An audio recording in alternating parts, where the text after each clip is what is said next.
Gracias primero a todos por aceptar el cambio de horario. Definitivamente se me hacía difícil ayer poder dictar el tema. Voy a compartirles. Te mando primero por WhatsApp, ¿te parece las diapos? Para que lo tengan todos de repente en sus tablets o algo si quieren hacer algunos apuntes. Ok, dame un minuto por eso. Ok, doctor, gracias.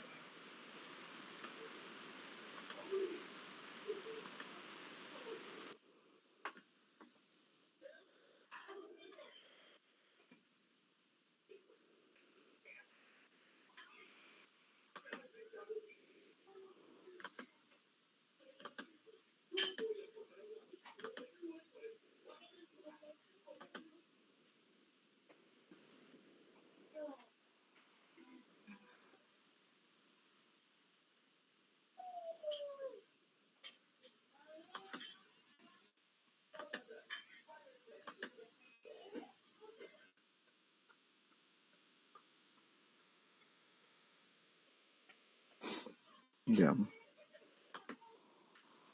Y ahora sí. Presentar. Toda la pantalla.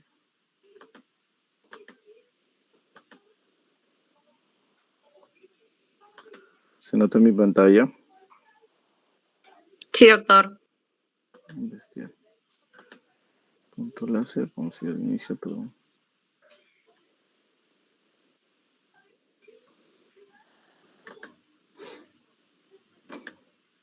Ya, muy buenas noches a todos. Les agradezco de sobremanera el cambio de horario y les agradezco primero que estén. Espero que puedan aprender algo más. Hoy día la idea es de repasar tumores infratentoriales y también los tumores intrarraquídeos.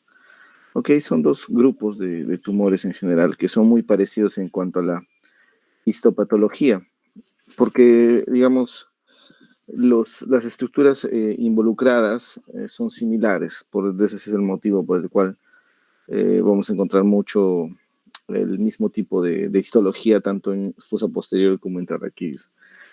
Primero explicarles, aquí está mi puntero láser, ¿qué es la fosa? Esta es la base del cráneo.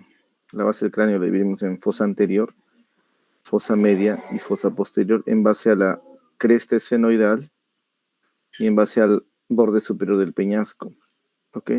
El borde superior del peñasco aloja, en el cual se inserta el tentorio, la tienda del cerebelo, y genera una incisura donde el ligamento tentoriales se van a insertar a nivel de la clinoides y van a hacer ese trayecto dando un espacio para que pueda haber una incisura por donde baja el tronco encefálico y el resto tiene una inserción sobre el borde superior del peñasco dando un continente donde el techo es el tentorio, el piso es el hueso suboccipital y las paredes anteriores siendo el peñasco, la pared es posterior, el hueso occipital también.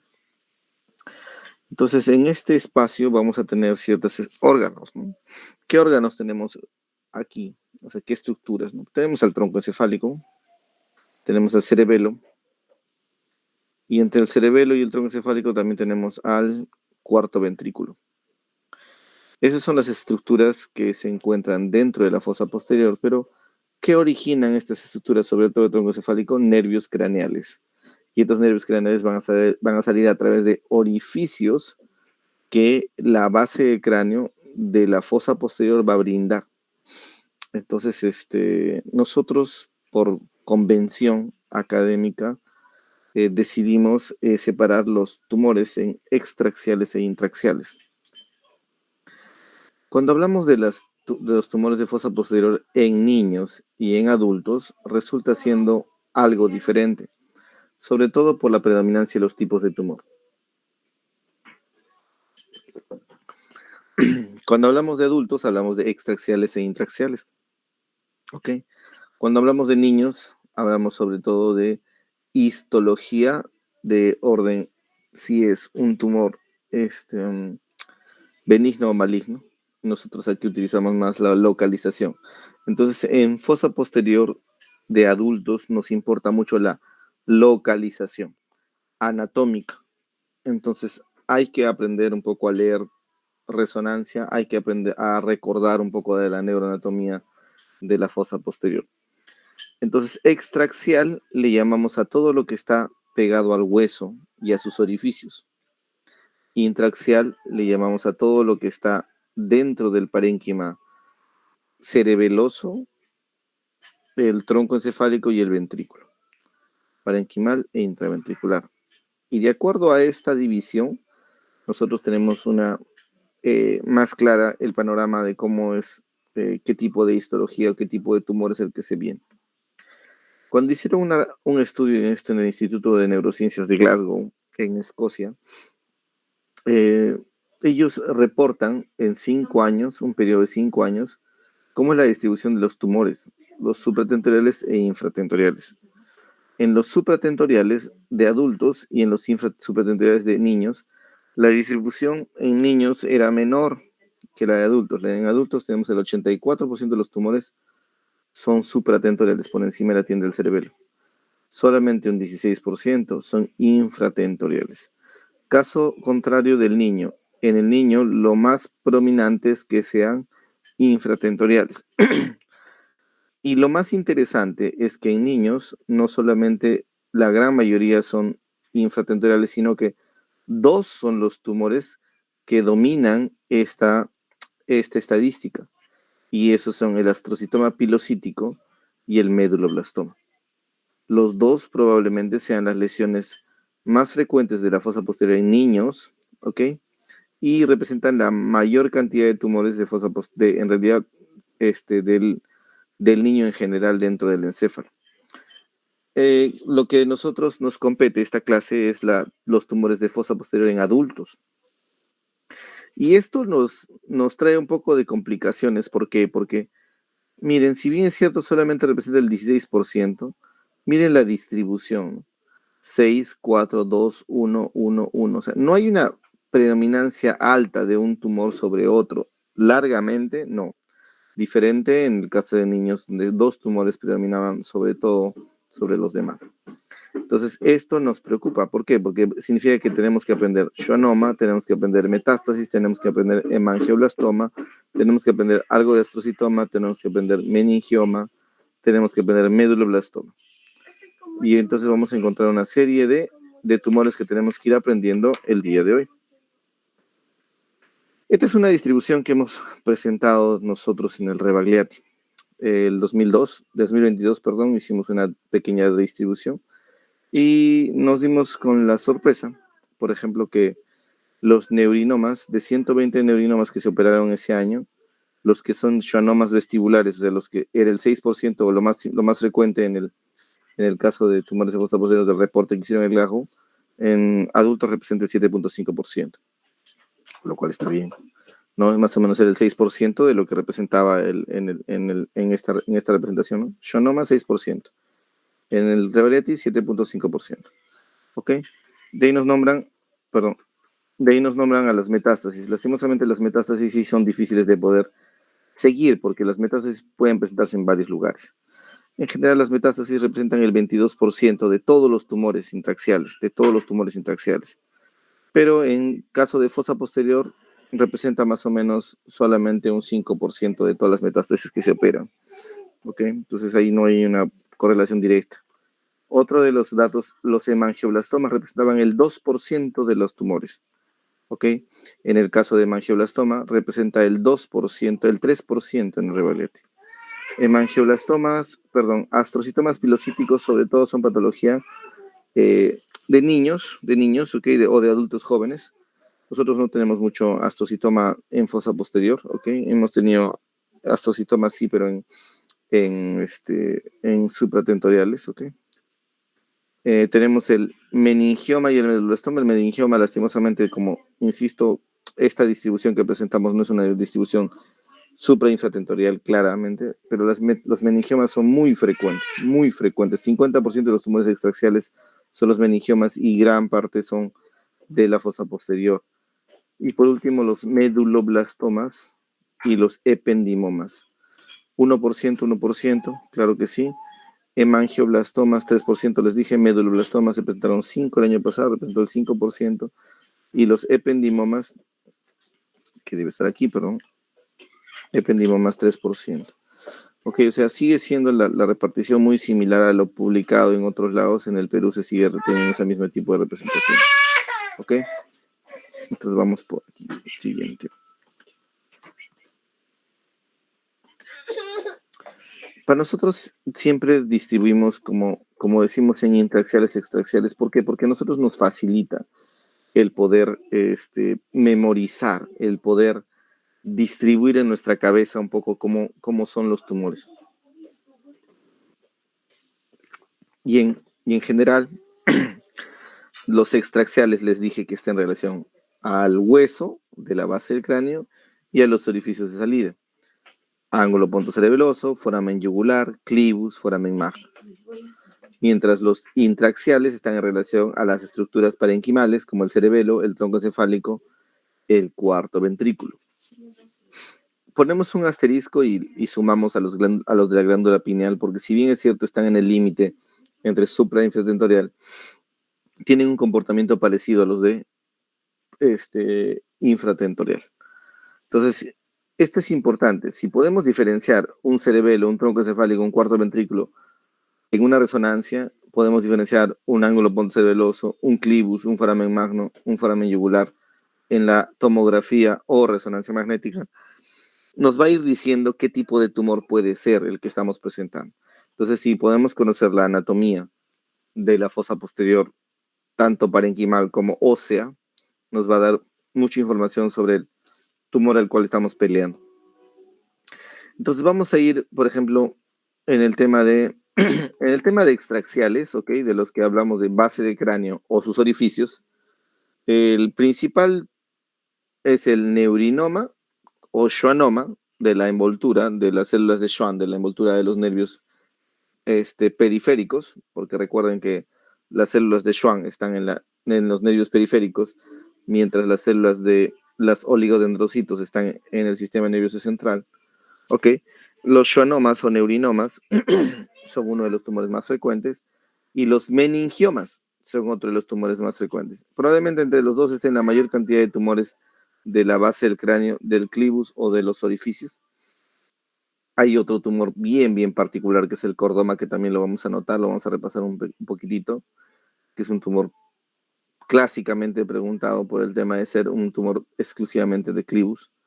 Y el meningioma, que ya lo hemos visto hasta en foramen magno. Entonces, mientras que en intraxiales, o sea, aquí les digo que por anatomía podemos sacar qué tipo de tumores. Aquí podemos tener dificultades, pero también es bastante comprensible. En el tronco encefálico, gliomas, predominantemente, o metástasis. En el cuarto ventrículo, ependimomas, porque hay epéndimo.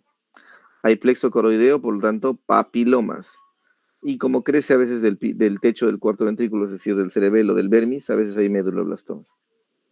En el cerebelo, ¿qué es lo más frecuente? Metástasis. En el adulto siempre la metástasis sigue siendo la lesión más frecuente del cerebelo.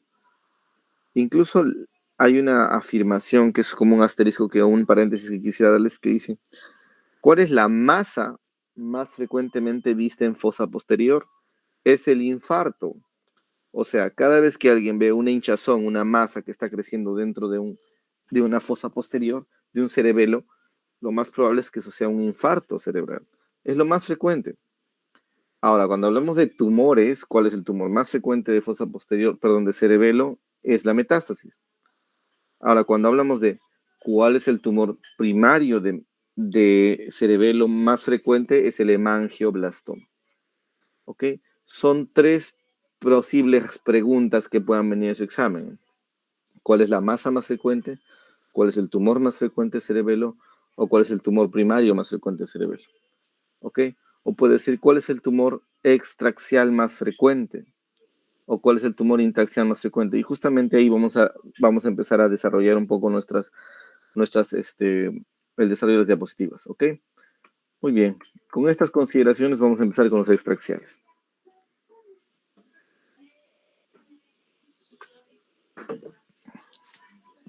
Si hay preguntas hasta ahí donde hemos explicado, nos hacen saber, si quieren en el chat, o si quieren pueden levantar la mano, o por último, si quieren pueden encender su micrófono y preguntar.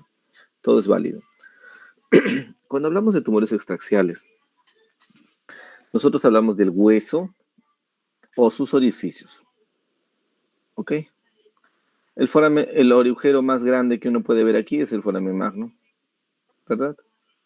Entonces nosotros decimos, ¿cuál es el tumor más frecuente del foramen magno? Un meningioma. Aquí vemos dos orificios. Este es el orificio o foramen yugular, conocido antiguamente como agujero rasgado posterior. Este tumor tiene la salida por ese tumor sale la vena yugular. Y no solamente sale la vena yugular, sale el noveno, el décimo y el 11º par. ¿Ok? 3 nervios salen por aquí, por este foramen yugular. Tiene dos partes, una pars venosa y una pars nervosa. La pars venosa sale la vena yugular interna y por la pars nervosa salen 3 nervios craneales. 1 centímetro por encima se encuentra el agujero o conducto auditivo interno, ¿no? Foramen meato acústico interno, también llamado. Por este orificio van a salir el 7º y 8º nervio craneal. Ok, entonces las lesiones que puedan involucrar la envoltura de estos nervios, sea aquí 7, 8 o sea 9, 10, 11, van a generar tumores en esta localización, que no son intraaxiales. Si es que hablamos de huesos y sus orificios, siempre les preguntaré qué es el clivus.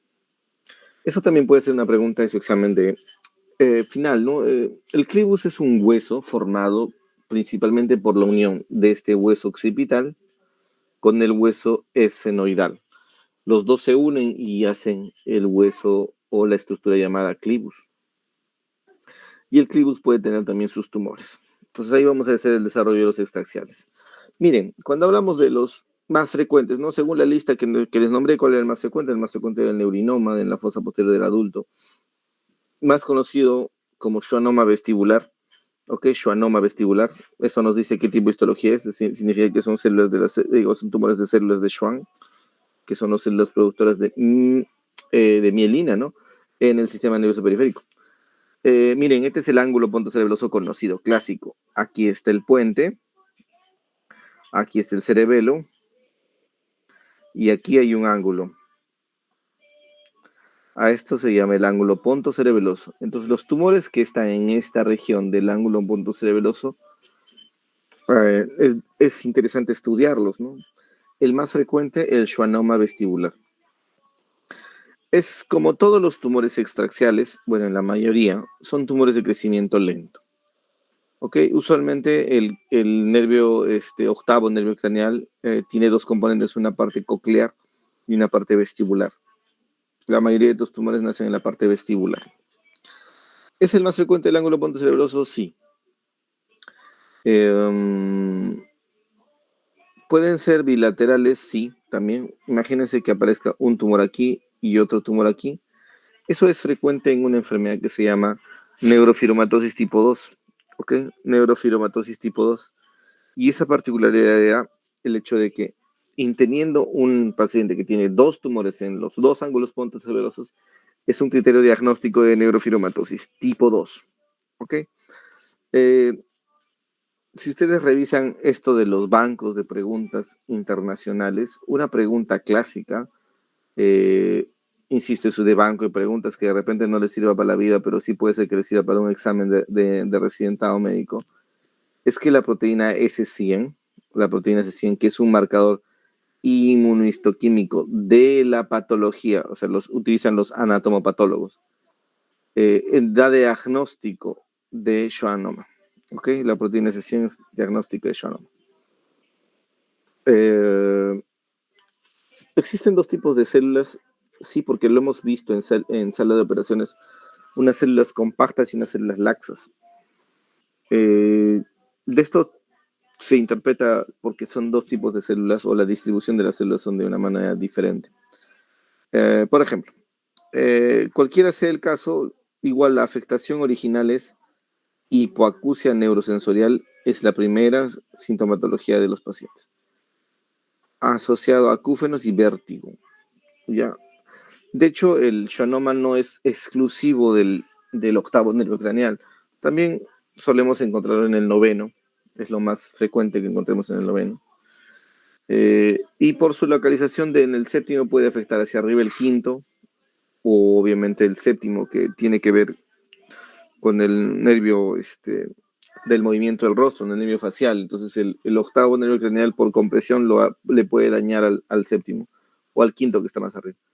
Hay una clasificación que es la clasificación de Coase. Para explicárselos, habla de un tumor intracanalicular, es decir, dentro del agujero del conducto auditivo interno. Segundo, que sale por fuera del conducto auditivo interno. Tercero, que logra llenar en la fosa, el ángulo pontocerebeloso, la cisterna del ángulo pontocerebeloso, y el estadio 4 es cuando luxa el tronco encefálico. El tratamiento en general de todo lo que es los tumores de fosa posterior tipo schwannoma es quirúrgico, sí, es de necesidad quirúrgica, sí, pero también se puede dar radioterapia cuando es pequeño. Cuando son pequeños, una opción es darle radioterapia.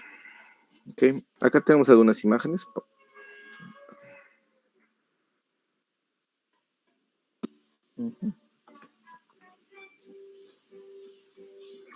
Acá, por ejemplo, les mostramos, esta es una resonancia magnética en T1 con contraste, esta es una resonancia magnética en T2, ¿ok? Mira, pueden ver, este es el puente, ¿ok? Aquí está el cerebelo, este es el ángulo pontocerebeloso. En T2 se ve como los nervios séptimo y octavo están ingresando al conducto auditivo interno. Aquí se puede ver que hay una lesión intracanalicular dentro del canal que está rellenando el espacio, y de hecho eso le quita salida, y obviamente esto es una tumoración dentro del conducto auditivo interno. Y cuando le ponemos contraste se puede ver cómo está la lesión comparativamente al otro lado donde no hay la lesión. Esto es un schwannoma vestibular, por ejemplo, grado 1. Este es este es un schwannoma que ha salido ha salido del conducto auditivo interno, no solamente se ha quedado dentro, se ha salido, ha invadido la fosa, la cisterna interpeduncular, y se ha pegado al tronco encefálico, ¿no? Al puente. Este es un grado 3, por ejemplo. Esa es una de las cosas que les quería mostrar. Miren cómo es que el nervio ingresa, este es a la altura del conducto auditivo interno, ingresan séptimo y octavo juntos, y hasta llegar al fondo del conducto auditivo interno, donde el tumor se empieza a aumentar en tamaño y le quita y lo golpea y lo destruye al séptimo y al octavo. Y lastimosamente lo que genera es un desplazamiento de los nervios hacia medial, y que pueden ser dañados incluso de mayor forma con secuela no reversible.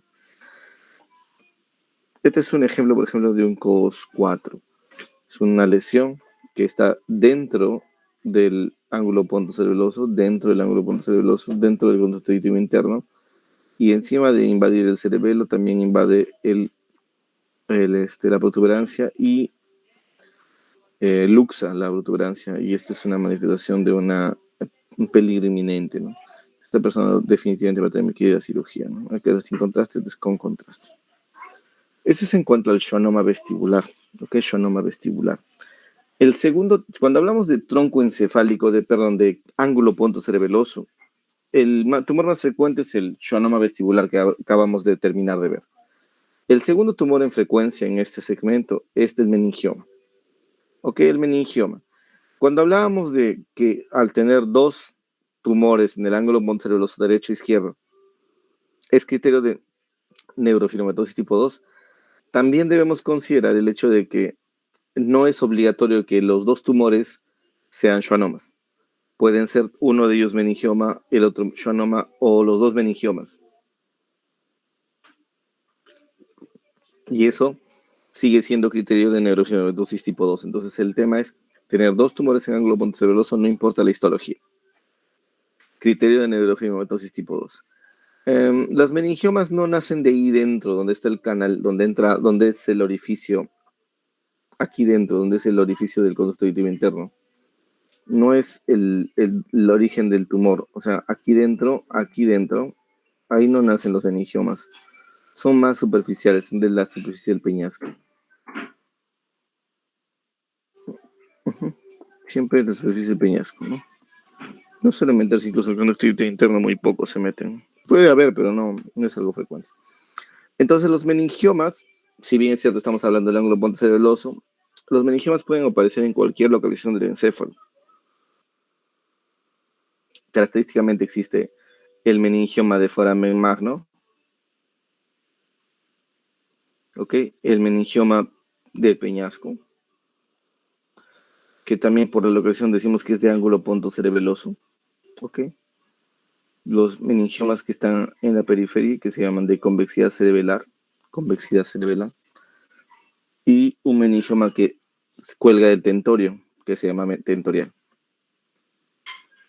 Este meningioma que está aquí es un meningioma que viene del peñasco hasta el clivus. A este le llamamos petroclival. ¿Ok? Son las versiones de meningiomas que te pueden tocar. El tema es ¿cuál es el más peligroso? El más peligroso es el que no puedas sacar, el que es más delicado de sacar. Usualmente estos de aquí, el petroclival y el de ángulo pontocerebeloso. Este es un ejemplo, una imagen que nos muestra y nos permite entender un poco cómo funciona esto de los orificios, ¿no? Miren, esta es la imagen del borde superior del peñasco, ¿ok? Aquí está la carótida, nervio óptico derecho, izquierdo derecho, el que está pasando el quiasma, perdón, este es el talle hipoficiario, aquí es el trigémino,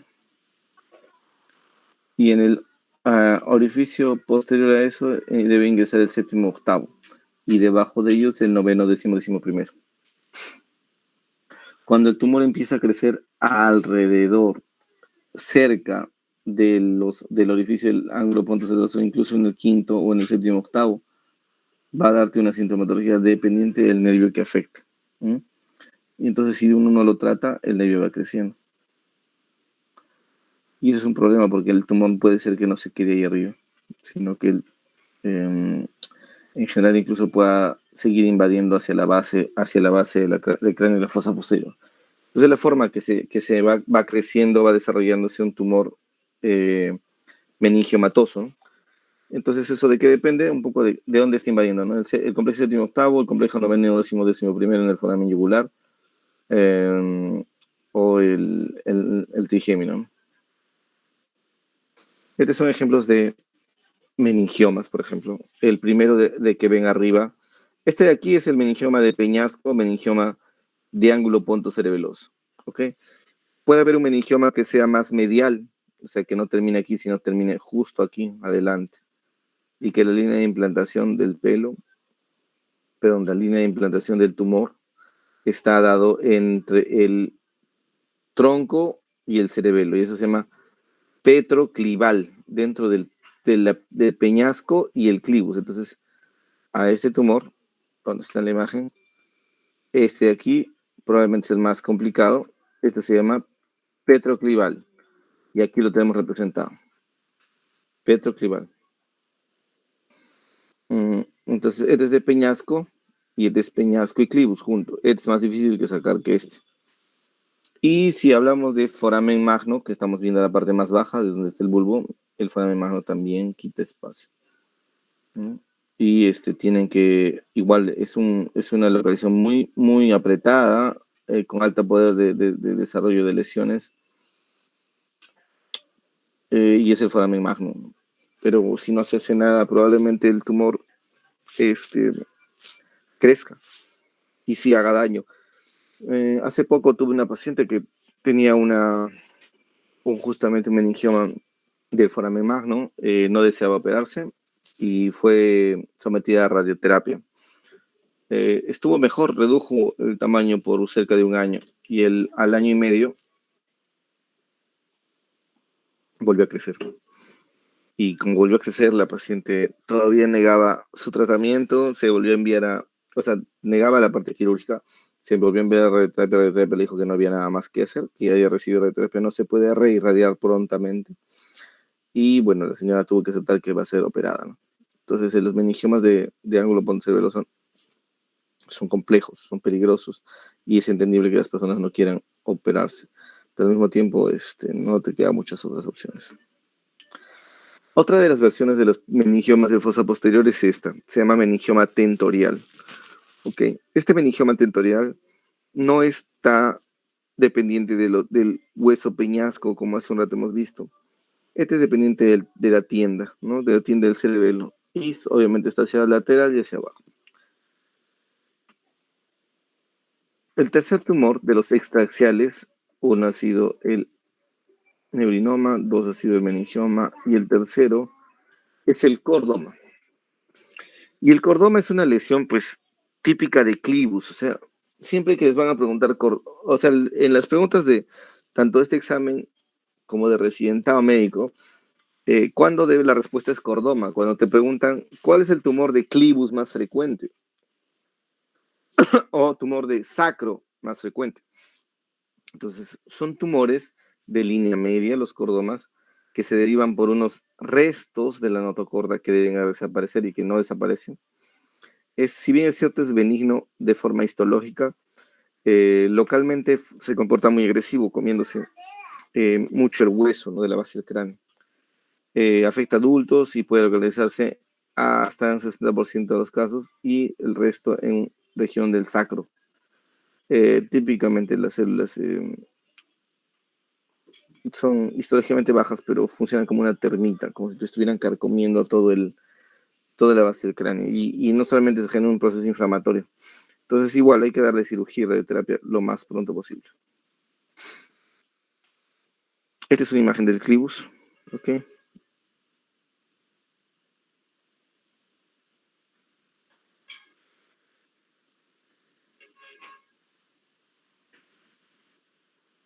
No pasa ya, pues.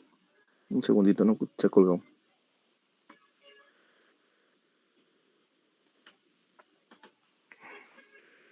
Y así.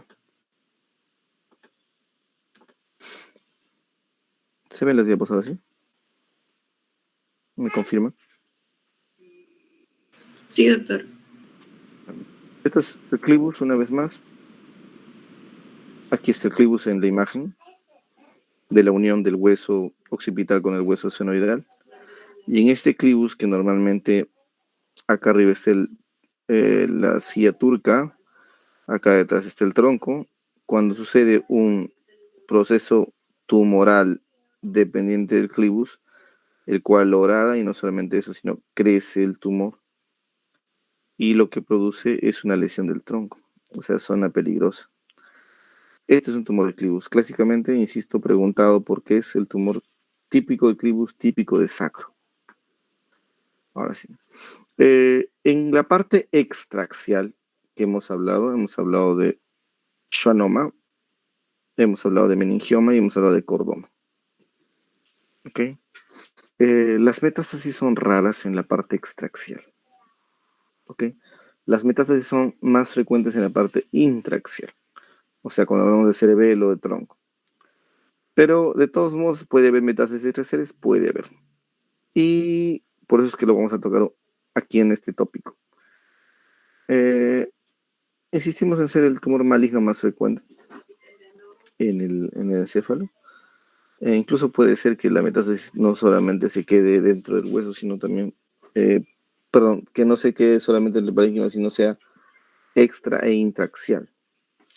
El mismo patrón que como en todas las metástasis, siempre pulmón y mama primeros. Y lo que buscamos es que porque nos preguntaron por qué se opera una metástasis si está pues una metástasis es obvio que es un estadio avanzado de la enfermedad, ¿no? Operamos muchas veces porque queremos establecer qué tipo de tumor es, porque muchas veces es primario desconocido. Otras veces porque tenemos que disminuir los síntomas neurológicos que produce el tumor. Y muchas veces, que es lo más frecuente, que es para controlar la enfermedad.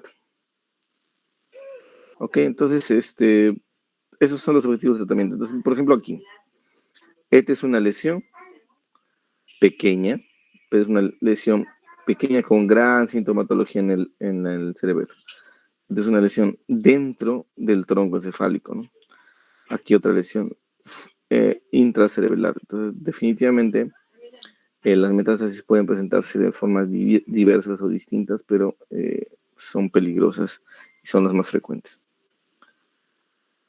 Muy bien, vamos a hablar de intraxiales. Hemos hablado, extraxiales hemos dado sobre todo 3 tipos de tumores, meningiomas, schwannomas y cordomas, son los 3 principales. En intraxiales vamos a hablar un poco ya más, vamos a poner, a ver, cerebelo, hablaremos un par de esto en tronco cefálico 1 y en cuarto ventrículo un par. Aquí, esta es una resonancia magnética en T1 sagital, en la cual nos muestra, además del clivus, que se ve aquí bien clarito, nos va a mostrar las partes del tronco encefálico. Aquí tenemos bulbo, protuberancia, mesencéfalo. Aquí tenemos el cuarto ventrículo y aquí tenemos el cerebelo. Entonces, lo que ya habíamos visto, de a partir del cerebelo, ¿qué sospechamos? Sospechamos de metástasis de mangiomeduloblastoma. Si vemos en el tronco, sospechamos de gliomas. Si vemos en el cuarto ventrículo, pensamos en papiloma o meduloblastoma. Y en la pineal lo es un asterisco que lo vamos a ver ahora. La clínica, entonces, del síndrome cerebeloso. Cuando nos da un síndrome cerebeloso te va a dar cefalea, ataxia para la marcha, dismetría, náuseas, vómitos, nistagmos, disartria, principalmente eso. Y obviamente si es grande te va a producir una compresión del cuarto ventrículo y consecuentemente una hidrocefalia.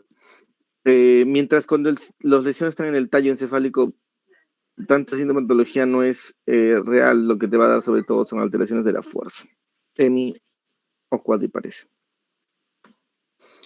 Otro de los síndromes clásicos de las lesiones cerebelosas, o principalmente de las lesiones que producen hidrocefalia, ¿okay? Es el síndrome de Parino. La foto, de hecho, está un poquito oscura, pero lo que busca explicar es que la persona que cuando se le hace una evaluación de seguimiento de los ojos, derecha, izquierda, arriba, abajo, no solamente a veces puede tener algún tipo de alteración, sino que el síndrome de Parino dice, la persona no puede hacer supraversión de los ojos, es decir, no puede mirar hacia arriba. Ok, no puede mirar hacia arriba y por esa dificultad o imposibilidad de mirar hacia arriba, podemos interpretar que hay alteración en los sistemas de coordinación de oculomotores. Entonces, para nosotros el síndrome de Parino, que es la pregunta que les va a venir en el examen, es el síndrome de Parino para nosotros es una representación de hidrocefalia. Y ahorita les voy a explicar un poco por qué de hidrocefalia. Aunque el síndrome de Parino es un signo clínico, una serie de signos clínicos que explican por qué una persona no puede mirar hacia arriba. Eso se llama síndrome de Parino. Entonces, por ejemplo, cuando hablamos de tumores primarios, del cerebelo, estamos hablando de intraxiales una vez más, ya no de extraxiales que ya hemos visto, son 3 principales y hemos hablado de metástasis como un asterisco. Cuando hablamos de intraxiales, es decir, que son del cerebelo, del tronco y del cuarto ventrículo, el más frecuente es la metástasis, ¿ok? Pero, insisto, ya la metástasis lo hemos visto, bastante edema, pero el primer tumor, les comenté, les hice las preguntas, ¿no? ¿Cuál es la masa más frecuente en fosa posterior? Es el infarto. El tumor más frecuente en fosa posterior es la metástasis y el tumor primario más frecuente en fosa posterior es el hemangioblastoma. Entonces, con el hemangioblastoma nosotros podemos decir, primero, que es un tumor benigno, sí, porque es OMS grado 1, ¿ok? Pero la desventaja del hemangioblastoma es que no es simple y no es que sea, a pesar de que sea un benigno, no es que sea fácil de sacar, ¿ok? Además de ello, en el 25% de los casos, 20% de los casos está asociado a von Hippel-Lindau. O sea, quiere decir que puede haber otros hemangioblastomas en otra parte del cuerpo, pero principalmente en la médula espinal. Entonces, lo que este tumor puede...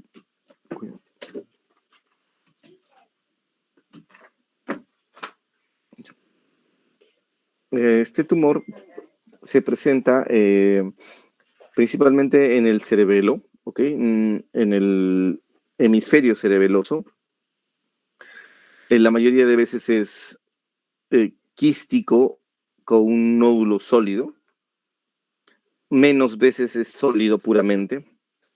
Y este tumor se comporta como una malformación porque está llena, malformación arteriovenosa porque está llena de sangre. Es un tumor que no puedes sacarlo por pedazos porque si cortas un poco empieza a sangrar bastante. Entonces, si logras sacarlo en un bloque en una sola intervención es lo mejor que le puedes ofrecer. Okay. ¿Qué más? En cuanto al hecho de ser von Hippel-Lindau. El von Hippel-Lindau, insisto, se presenta en 1 de cada 5 pacientes con hemangioblastoma. Se deberían hacer estudios genéticos para confirmar si alguien es von Hippel-Lindau o no en el Perú. No tenemos el hábito de hacer estudios genéticos. Frecuentemente los tumores son múltiples y se asocian a hemangioblastoma retinianos. Este es el von Hippel-Lindau. O sea, además de tener lesiones múltiples, puede darte hemangioblastomas retinianos y otras lesiones como tumores o quistes pancreáticos. Está relacionado bastante con el feocromocitoma y puede producir eritropoyetina incluso. El tratamiento es la cirugía. Entonces, hemangioblastomas va bien con solamente cirugía. No necesita radioterapia, usualmente, ni menos quimioterapia. Estas son las dos versiones que les comenté, ¿no? Una versión quística, acá este es un T1 con contraste en corte axial. Aquí vemos cerebelo. Y este cerebelo, miren, tiene un quiste. Un quiste y en el medio de todo el quiste tiene un nódulo. El quiste no es un problema, el quiste se puede reventar. El nódulo es el que tiene que salir en bloque y completo. Caso contrario, que es mucho más peligroso, es cuando toca la mayor cantidad de la lesión es sólida. Porque tienes que sacar un bloque, un tumor grande, tienes que sacar en bloque. Entonces eso sí complicado el tratamiento. Hablábamos de los tumores intraaxiales, ¿cierto? Y hemos hablado de cerebelo, hemos hablado de metástasis un poquito, hemangioblastomas y finalmente los tumores de cuarto ventrículo. ¿Qué cuarto ventrículo? Otra vez para volverlos a orientar. Cerebelo, ya hemos visto los dos. Cuarto ventrículo, esto. ¿Qué tumor puede que el cuarto ventrículo está recubierto por dentro por epéndimo? Tiene un papiloma, tiene un plexo coronero que puede darte un papiloma. Son los dos tumores que vamos a encontrar entonces. El ependimoma, que es un tumor característicamente dentro del ventrículo, generalmente benigno. Diría benigno porque es grado 2. Los ependimomas la mayoría de veces son grado 2.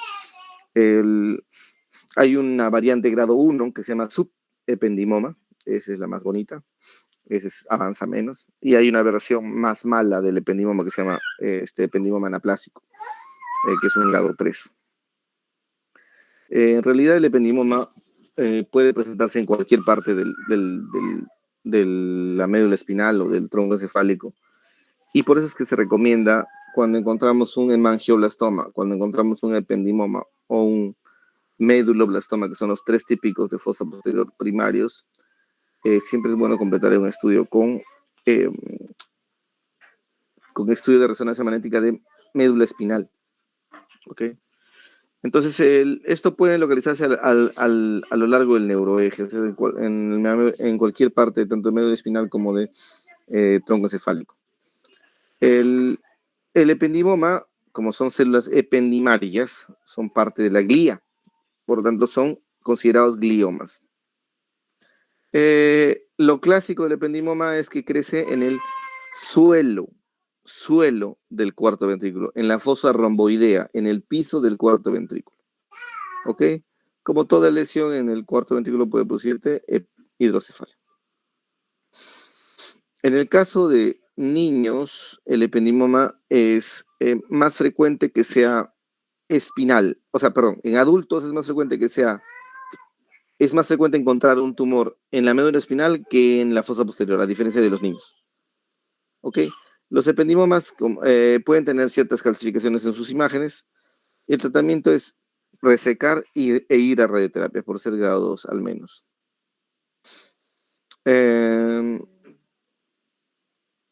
Este es un ependimoma, ¿no? Una lesión que está dentro de todo el cuarto ventrículo, incluso se sale del cuarto ventrículo.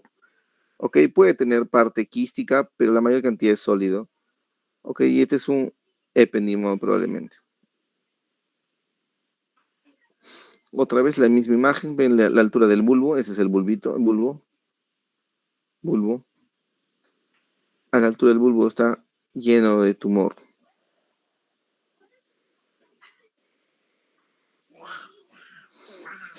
Otra vez no pasa. Un segundo. Aquí vamos a cortar.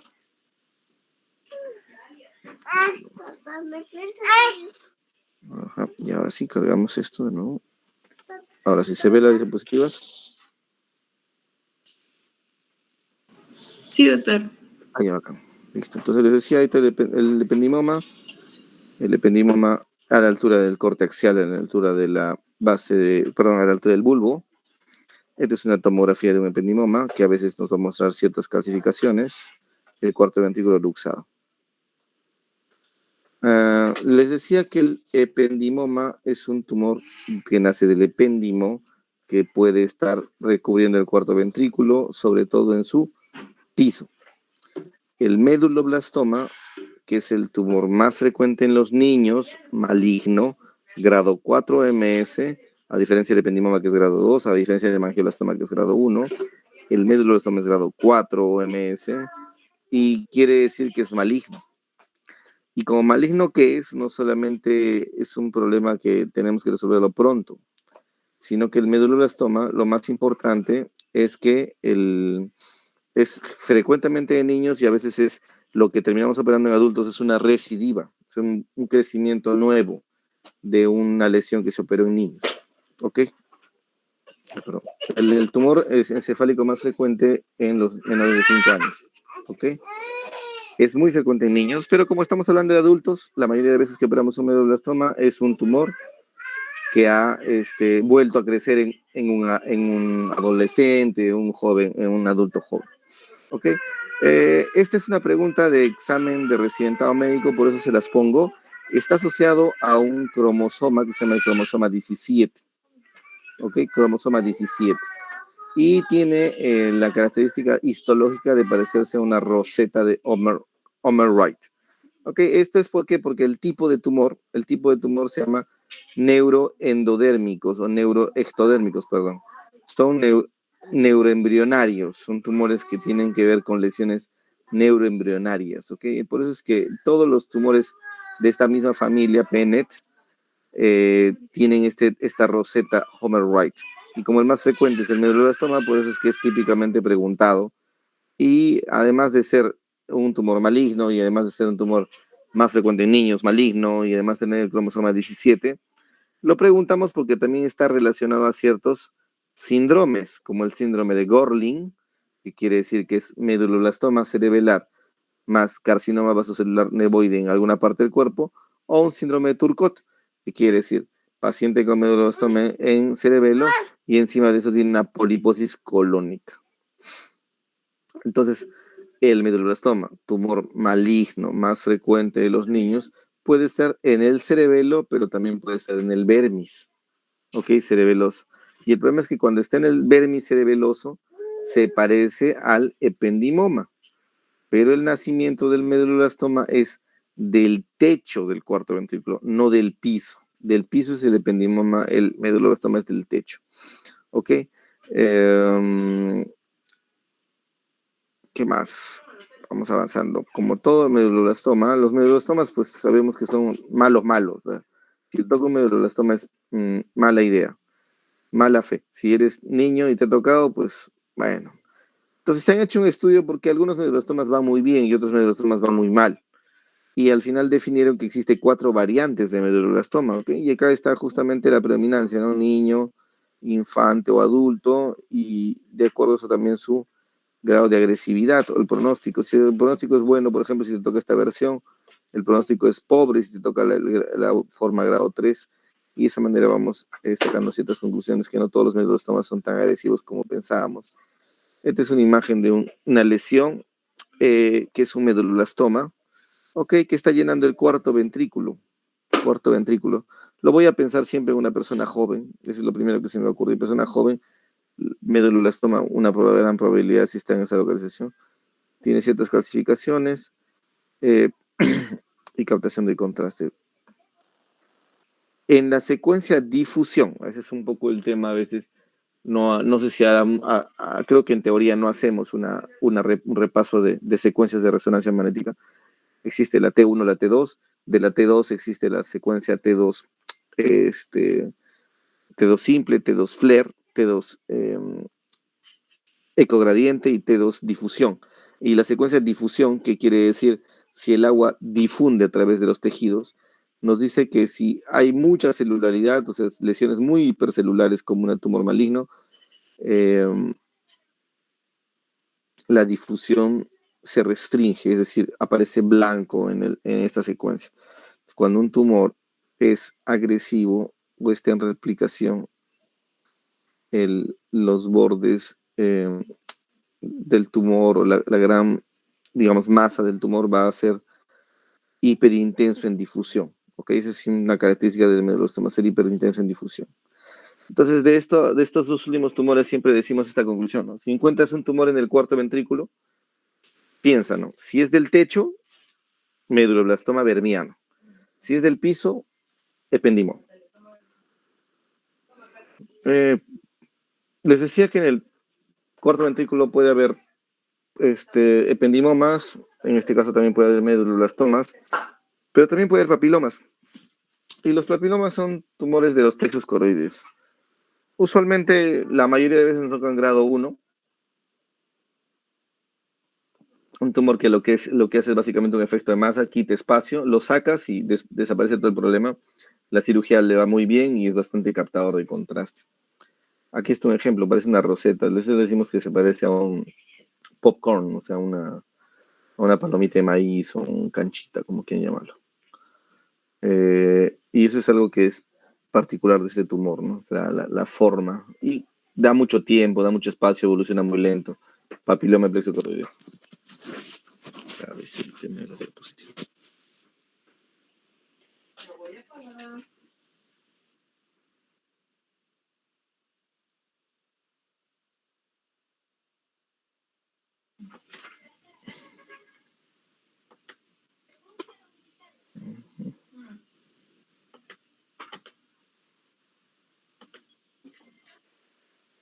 Suben las diapos, discúlpame, se me está cortando, no sé si por qué razón se me corta cada vez que estoy haciendo la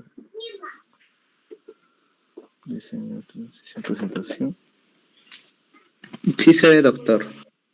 Gracias, quiero, la copita no me resulta, a ver, la copita.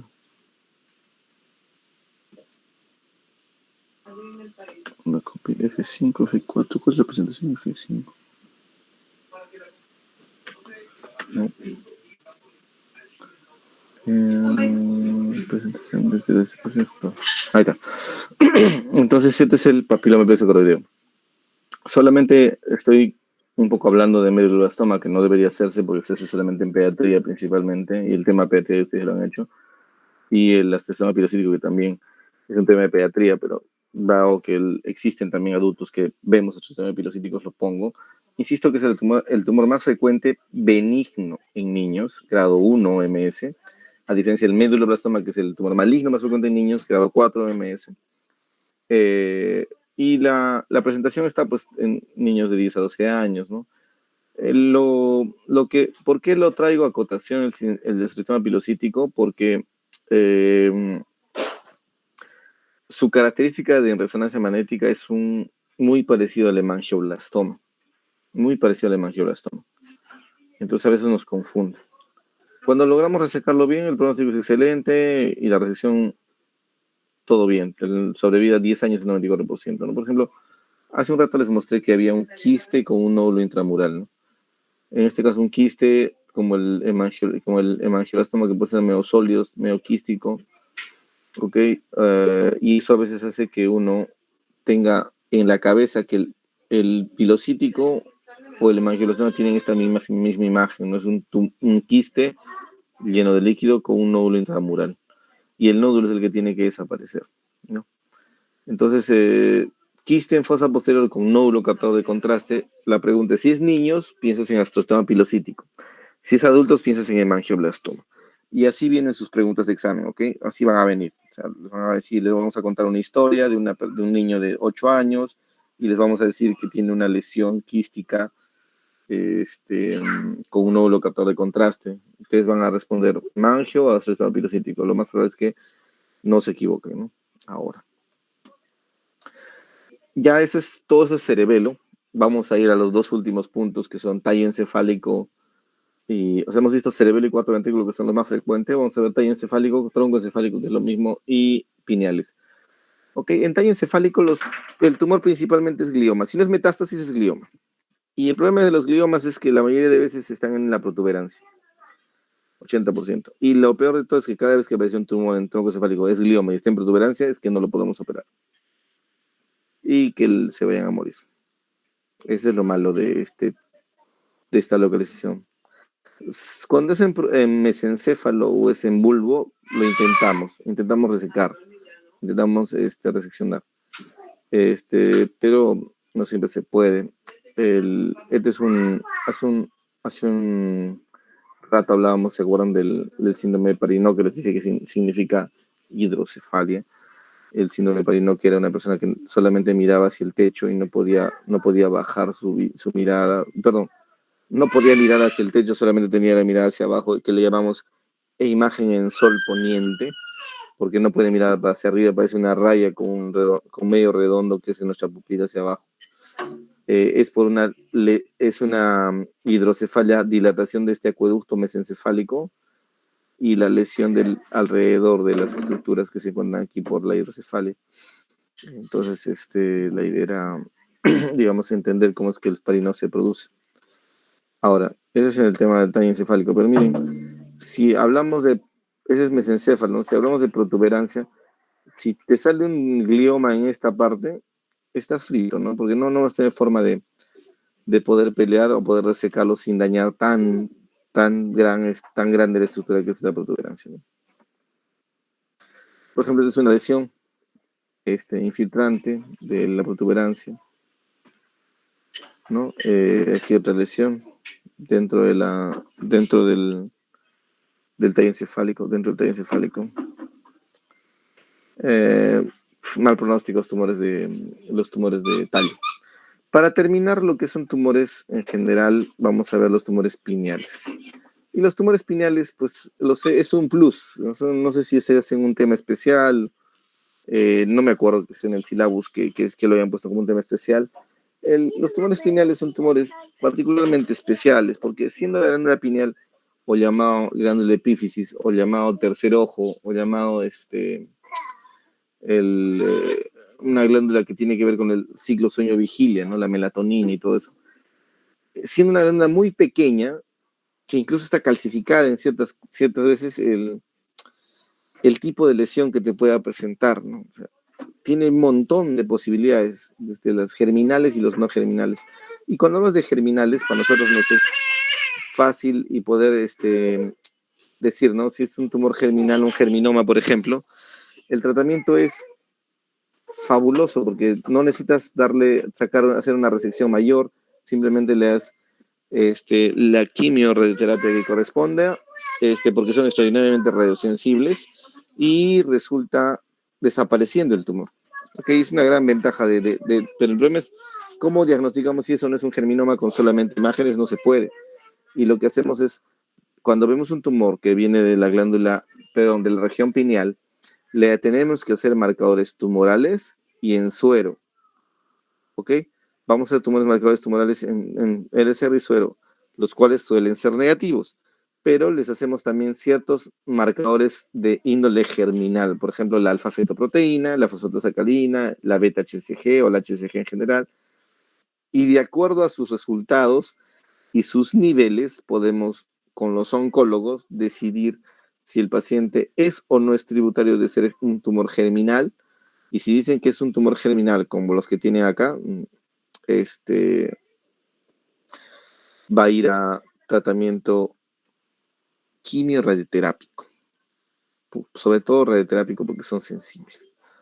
Es en el caso de los germinales, lo cual Eso está bueno. El problema son los no germinales, porque cuando los no germinales, o sea, uno encuentra un tumor y no sabes que no te salen los marcadores de sangre ni el SR te salen elevados, ninguno de ellos es concluyente para un tumor germinal, tú tienes que entrar por lo menos a biopsiar o a resecar. Entonces, en ese sentido, el tumor cuando tienes que ir a resecar es otra historia, ¿no? Ahí es donde hemos encontrado los no germinales más frecuentes, el astrocitoma, un tumor de tipo glial, el pineocitoma y el pineoblastoma, que es la peor forma, ¿no? El pineoblastoma es células que van a generar un crecimiento y una afectación mayor, es un tumor más agresivo. El pineocitoma es un tumor grado 1, es bien diferenciado, derivado, no tiene, digamos, algo en especial como que vaya a tener una predilección, algún tipo de edad, puede darte a cualquier edad. Y a pesar de las clasificaciones y, la, y todo lo que uno puede hacer, pues el tumor hay que darle todo completo, ¿no? O sea, todo el tratamiento completo en ese tipo de tumores. Es importante, germinales, no germinales, los germinales no necesitan cirugía, los no germinales sí necesitan cirugía. ¿Cuáles son los no germinales? Son el astrocitoma, pineoblastoma y pinocitoma. El tratamiento de elección en todos los casos esto es cirugía, ¿no? Entonces, para resumir el tratamiento que hemos hablado de todos los tumores, por ejemplo, hemos hablado inicialmente de los extraxiales, que aquí no lo vamos a tocar porque schwannoma, meningioma y cordoma van a ir siempre a radioterapia, a cirugía más radioterapia en la mayoría de veces. Mientras los intraxiales, que son los que puede haber dudas, quiero dejar claro, por ejemplo, el meduloblastoma, que es sobre todo de niños, les dije el tumor más frecuente de maligno en niños, necesita de los tres, necesita de cirugía, de radioterapia y de quimioterapia. Es el tumor que necesita de los tres siempre, siempre. Si logras dar bien tu tratamiento con los tres, lo más probable es que le puedas asegurar una sobrevida de un 90% al paciente. A diferencia de los astrocitomas, que son sobre todo de cirugía y radioterapia, los astrocitomas son tumores gliales, o sea, de la glía. Igual que el ependimoma también es un tumor glial, por lo tanto tiene la misma intención, cirugía y radioterapia, ¿ok? En los casos que tenemos glioblastomas o gliomas de tronco encefálico, solamente cirugía de ser posible, y si no, solamente radioterapia. Por ejemplo, como dice acá, tallo encefálico, solamente va a ir finalmente puede ir a cirugía si es un tumor exofítico del tronco, ¿no? Y los germinomas, pues la suerte de que salga un germinoma es poca, pero puede necesitar quimio y radioterapia principalmente para poder lograr su recuperación. Este es un resumen del tratamiento. Esto es la primera parte de la charla del día de hoy, que son las charlas sobre tumores infrarraquídeos, perdón, infratentoriales e intrarraquídeos. Vamos a darnos unos 5 minutos. Empezamos, son las 19:12, 19:17. El tema de intrarraquídeos es mucho más corto. Lo vamos a hacer en menos de 20 minutos seguramente. Y lo que sí necesito es que todos recarguen. Y si tienen preguntas que quieran hacer, pueden escribirlas al chat o pueden guardarlas para que podamos responderlas en unos 5 minutos. ¿Está bien? Entonces vamos a parar por 5 minutos para que todos podamos recuperar un poco el habla. Estoy tomando mucha agua. Yo también. Papá.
Ya, ¿cómo están? Vamos a continuar. Sí, pero ha habido preguntas, no veo que alguien haya escrito ninguna pregunta. Bueno, voy a poner las diapos.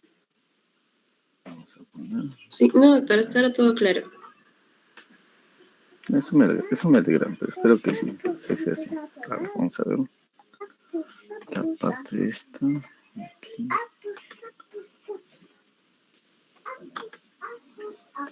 Nos quedamos aquí. Los tumores intrarraquídeos en general son, yo diría, muy parecido a la distribución del tema, del tema de que hemos visto en tumores de fosa posterior. ¿Por qué? Porque en intrarraquídeos es igual, hay que saber anatomía para poder inferir qué tipo de tumores, ¿ok? Por ejemplo, en este caso, esta es la médula espinal, esto es para que la puedan conocer, tiene el tamaño de un meñique, tiene más o menos 11 milímetros de diámetro, de ancho, y 7 por 8 milímetros de anteroposterior, tiene una dura madre que es la que lo envuelve, y de hecho tenemos la médula espinal, y la médula espinal tiene igual una pía madre que le envuelve. Entonces, nosotros los clasificamos a los tumores por extramedulares e intra y extramedulares. Y si tenemos esta clasificación bien claro, va a ser bastante más sencillo poder comprender todo. Aquí tenemos... Papá, quiero mi lío de las banderas de todos los países. Ya, un segundo. Igual.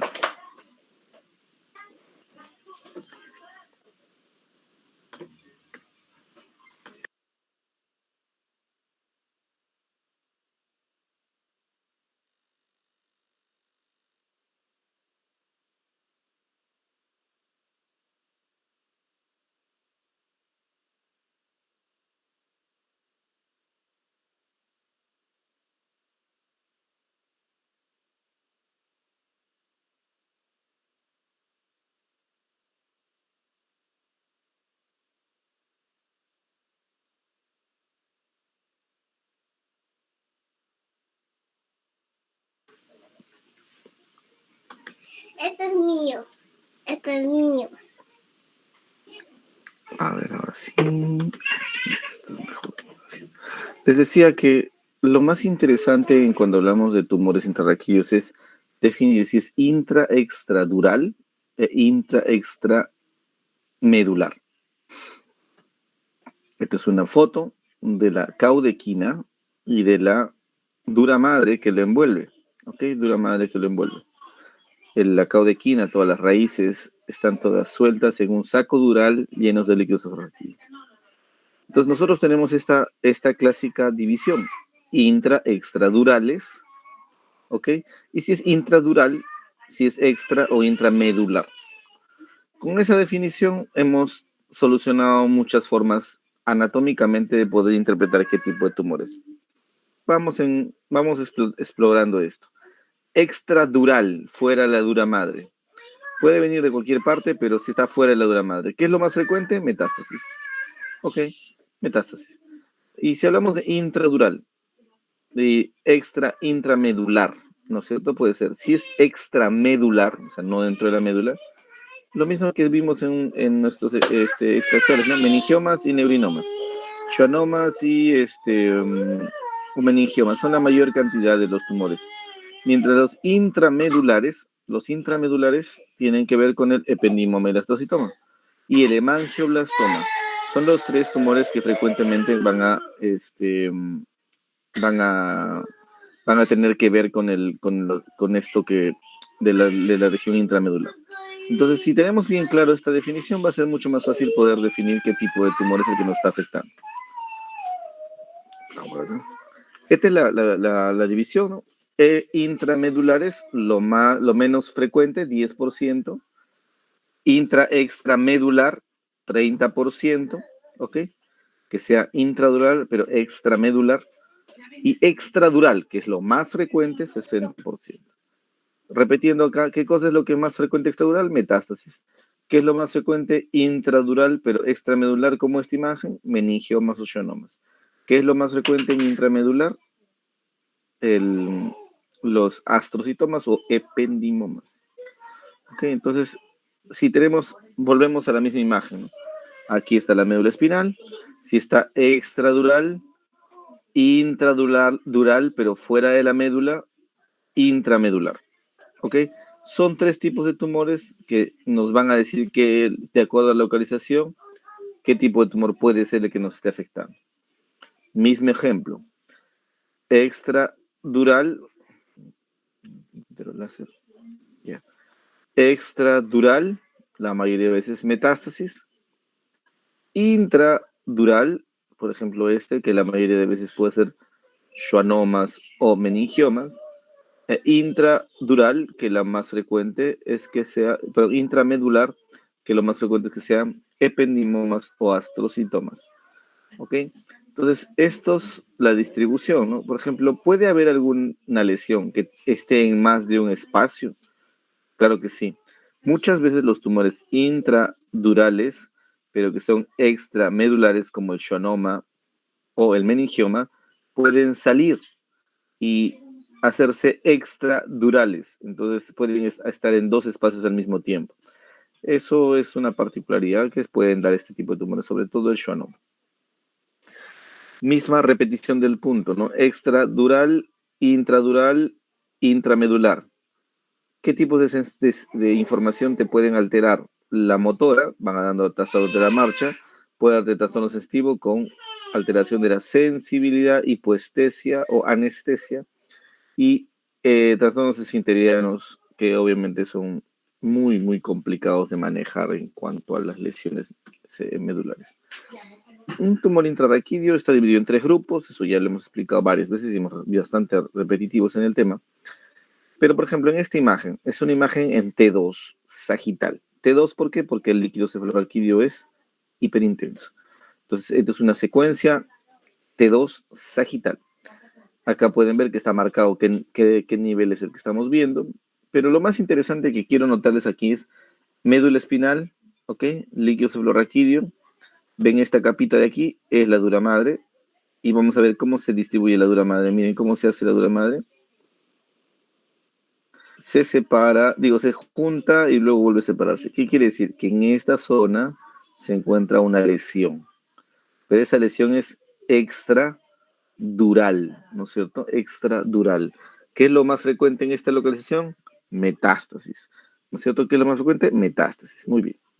Siguiente caso. Los extradurales, los más frecuentes son las metástasis. ¿De dónde? De los mismos lugares de siempre. Pulmón, mama.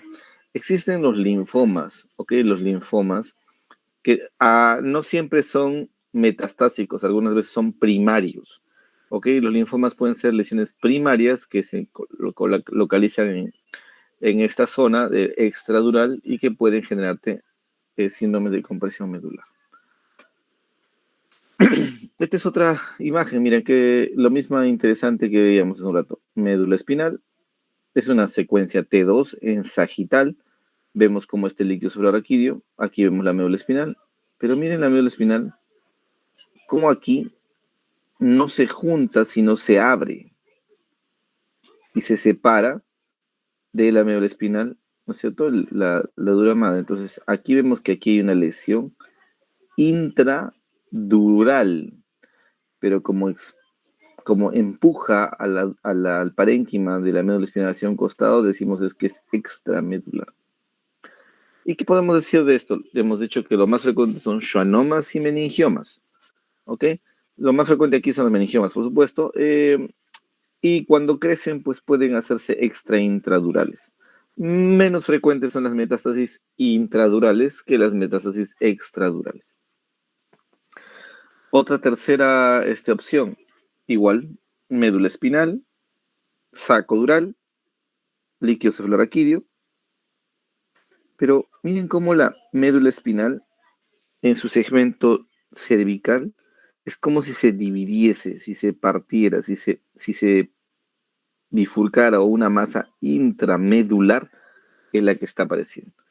Entonces, cuando vemos esta imagen, nosotros pensamos en que puede ser un astrocitoma, ependimoma principalmente, y más raramente hemangioblastoma. Las metástasis también pueden ser de cualquier tipo, pero de hecho son mucho menos frecuentes aquí. Vamos a hablar del tumor más frecuente, entonces, extradural, metástasis. La metástasis, ¿por qué es tan frecuente a nivel de las vértebras? Porque existe un plexo venoso bastante rico, ¿no? Y este plexo venoso bastante rico es que permite que las células tumorales se puedan alojar. Ok, entonces lo más frecuente es que tengamos lesiones osteolíticas, ok, osteolíticas, pero también podemos tener lesiones osteoblásticas, como los que da próstata y mama. Una lesión intravertebral que está generando un tumor, no solamente genera fracturas, sino genera un efecto de masa sobre la médula espinal. Aquí lo podemos ver, ¿no? Cómo está recientemente fracturado, una metástasis.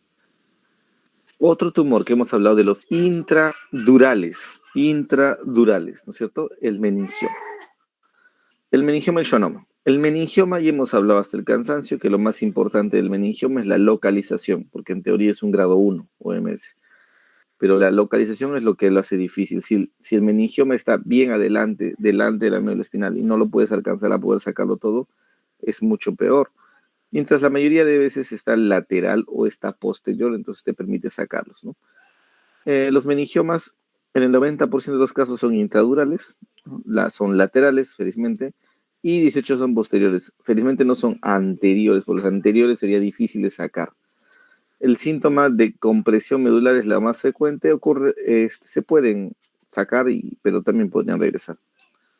Aquí está la imagen, miren cómo es un meningioma, ¿no?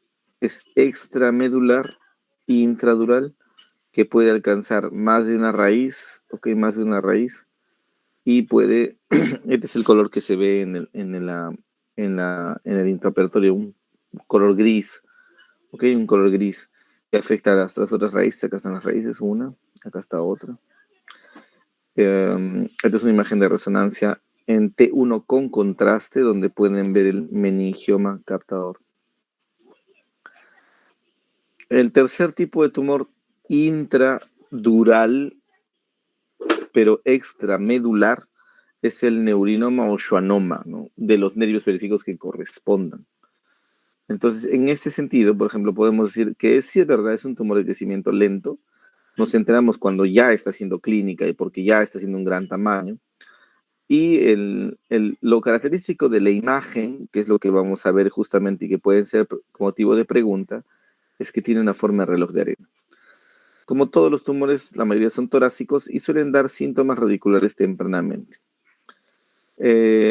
Raramente recurren, son muy buenos tumores que al recibir radioterapia suelen detener su crecimiento. Esta es la imagen.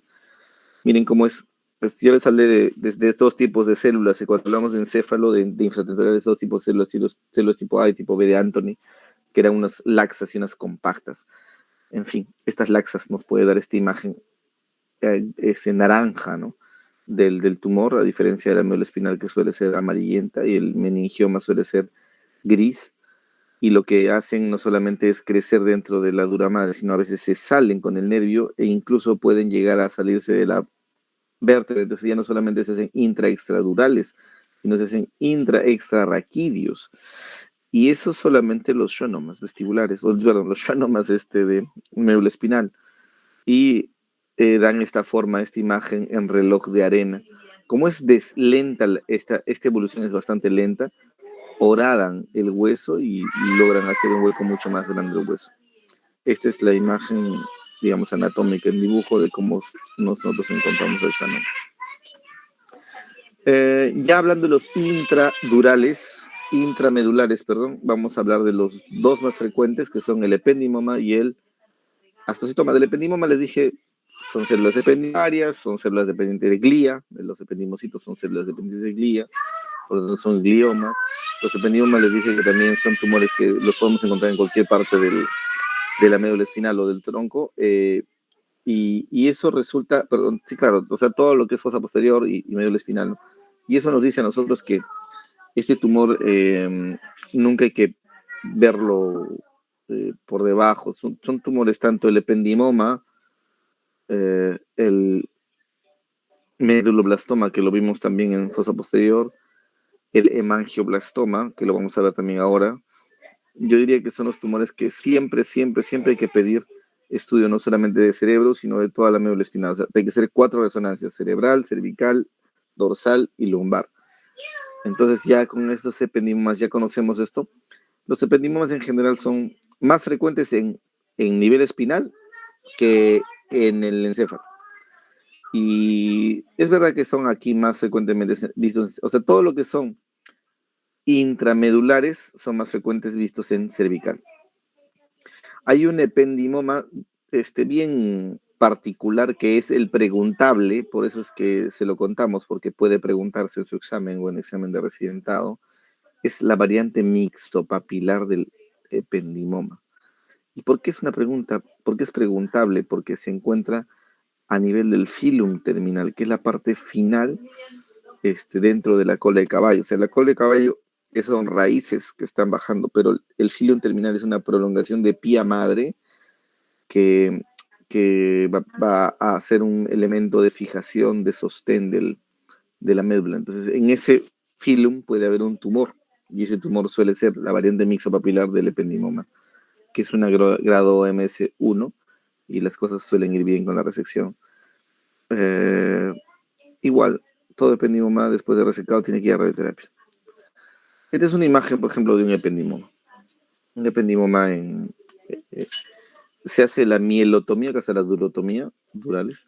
Mielotomía, se llega al canal ependimario y el ependimoma suele ser una estructura que puedes ir disecándolo y sacarlo en bloque, ¿ok? Y es lo que más o menos vemos aquí, como es en el intraoperatorio. Ven esto todo oscuro.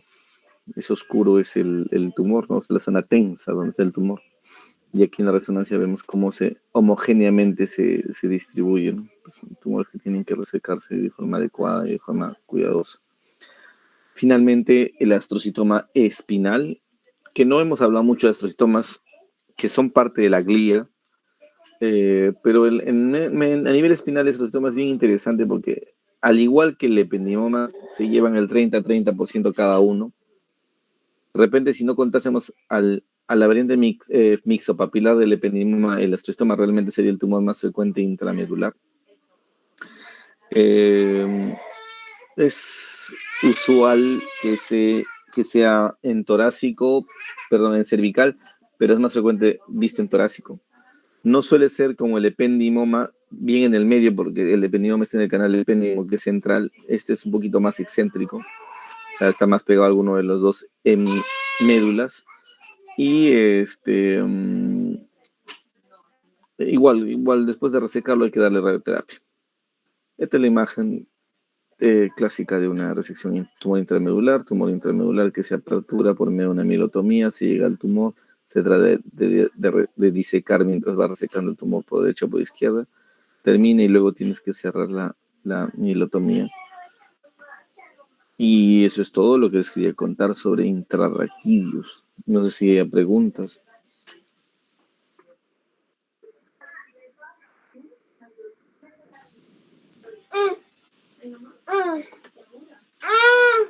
¿Preguntas?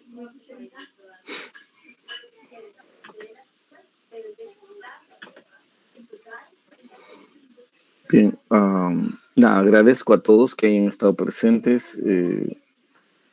De mi parte, siempre la mayor predisposición para ayudarlos en lo que esté en mis manos. Estoy ahorita como profesor de ustedes en la sede Rebagliati. Estoy también de tutor de la residencia médica de neurocirugía por la Universidad Ricardo Palma en la Rebagliati.